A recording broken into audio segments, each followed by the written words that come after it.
So do you want to make videos for YouTube, but you don't have any friends to film you? Well, you clicked on the right video. That's right. In this video, I'm going to teach you how to go out and film videos all by yourself.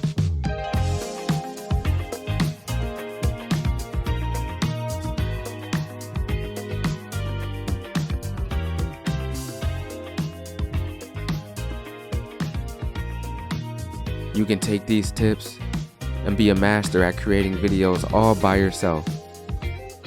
Cause who need friends, right? Am I right? I don't have any friends. Well, let's get into the video.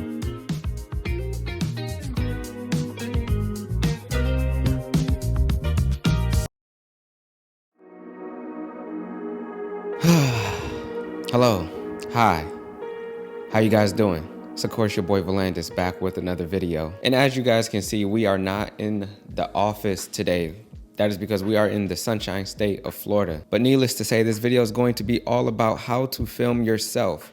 As you guys know, I film all of these videos, 99.9% of these videos, all by myself, just me, myself, my camera, and a tripod most of the time. And I know that the idea of filming yourself and making a full video, especially for YouTube all by yourself, can be daunting. Like, it can be a very difficult thing to think about and think about how you're going to do it. So hopefully some of the things that I mentioned in this video and just trying to tell you guys how I go about doing the filming that I do by myself, hopefully that gives you guys some motivation, inspiration to go out there and do it yourself. But anyway, y'all know that before I started filming videos by myself, I was doing a lot of photography videos, film photography videos on here on YouTube. So most of the time I would have a friend, my girlfriend, or whoever I was with for the day, usually just walk around and film me taking pictures. But as most of y'all may be aware, some people have jobs and other things that they have to do for themselves. So trying to find somebody to go out and shoot with you on any given day that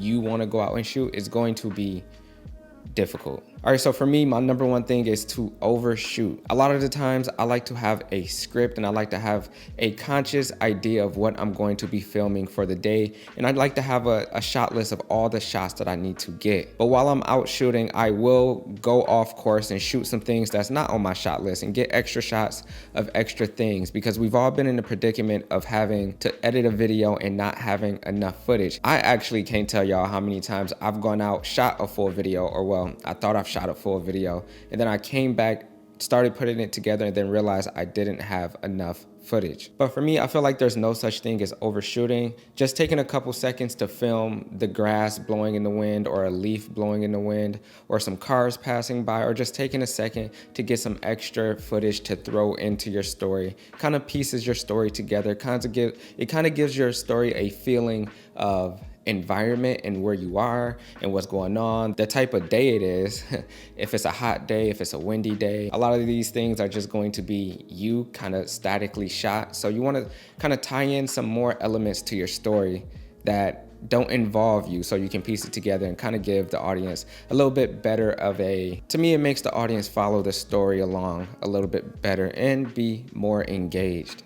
Number two, the second thing that I do is to get creative. But like I said, since the camera isn't moving and most of your shots are going to be static, I feel like you have to do something to kind of get your audience's attention a little bit faster and to keep their attention. Because if things just keep looking the same, camera's not moving, it's just you standing there, or you walking to and from the camera, is gonna get kind of repetitive. And unless you're shooting something that's super beautiful already, then it's kind of gonna get boring, in my opinion. So for me, I personally like to film a lot of my videos just at home. I don't even leave the house for a lot of these videos, but I think taking the time out to just get a little bit more creative with your shots makes all the difference. For me, I like to do a lot of POV shots, whether that's putting my camera in the dishwasher, in the stove, in the sink, whatever I can do to make these videos a little bit more creative. I always try to go to that extent because I think it's important. I think it's worth it. For example, the shot of me leaving the parking garage, I definitely could have just left my camera on the ground and I could have just drove the car past the camera a couple times and that would have got the job done. But I think adding elements from inside the car, the parking garage, and just piecing that together with a few more shots of the car itself, it kind of tied that together a little bit better than, and a little bit more engaging than just a couple shots of me driving by. And not all of your shots have to be super creative. I think a lot of the shots that I do are normal shots that most people do, or most shots that you see in movies or on TV shows. Some of my shots are not just things that I myself do. A lot of filmmakers and creators do similar type of shots, and I think they get the job done. All right, so number 3, the third thing that I would say is to be patient. So for me, when I have an idea, the first thing I want to do is go out and do it and get it done, whether that's at night, whether it's raining outside, whether it's a sunny day. I always have an idea and I want to go and do it. But I've learned that being patient and waiting for the correct time of the day or the right day to do certain things and to get certain shots is always 100% always worth it. Also, the shot of me on the beach, I don't know if you guys already know this, but that shot was not at night, but it was edited to look like it was at night. Over the last couple of weeks, I watched a couple movies like Moonlight, Nope, and a couple other movies. But in those movies, they use a technique called day for night, where you shoot during the day and you edit it to make it look like it's at night. Also, I wanted to do the day for night thing when I was still in Detroit, but I had to wait because I knew I was coming to Florida. I had to wait like a month. I got here, I did it, and I'm happy with it. So I know you guys are probably tired of seeing this, but the Office video that I did with Corinne, when I first seen that Office, I seen it, it was a rainy day in Michigan. It's winter time right now, so a lot of the days are gray. And I knew I wanted to shoot in that office room when the sun was coming through. So I had to wait probably like 2 weeks before the sun eventually came out and I can get somebody to shoot with me. And yeah, I created what I wanted to create instead of just doing it because I'm anxious and I want to get all my ideas out as soon as I have them.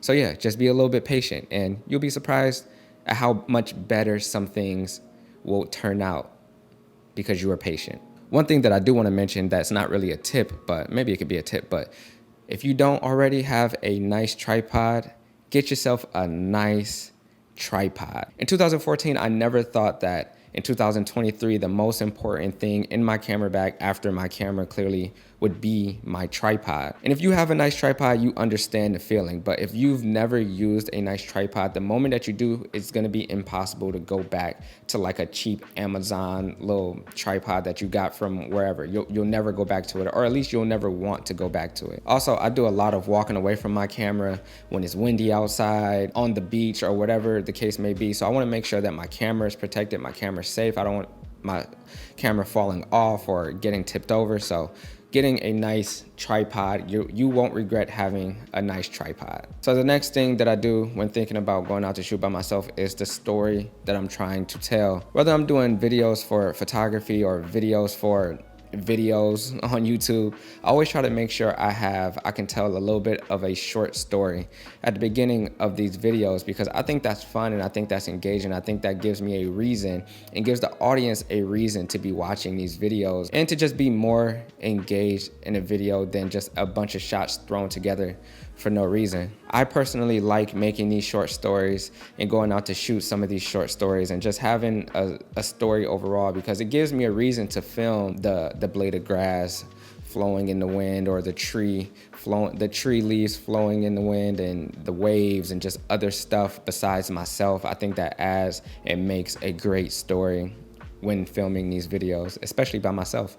Because if I was just gonna film myself walking away and from the camera into the camera, then eventually that would get boring and just like repetitive and okay, we get it. But I feel like tying that in with like your environment and what you're doing and whatever it is, pouring a cup of coffee or listening to a record or reading a book or just like petting my cat, like, you know, I'm at home and I'm chilling and like I can tell the story of like a lazy Sunday when it's cold outside, or I can tell the story of me being in Florida on the beach, it's hot outside, doing stuff on my way to the beach, or whatever the case may be. I can tell that by making a story and making a conscious effort to just like make a little short film for these videos. Another thing that I like to do for these videos is add movement in post. I feel like since the camera isn't moving and there's not much movement outside of the elements in yourself, the camera isn't moving, and camera movement is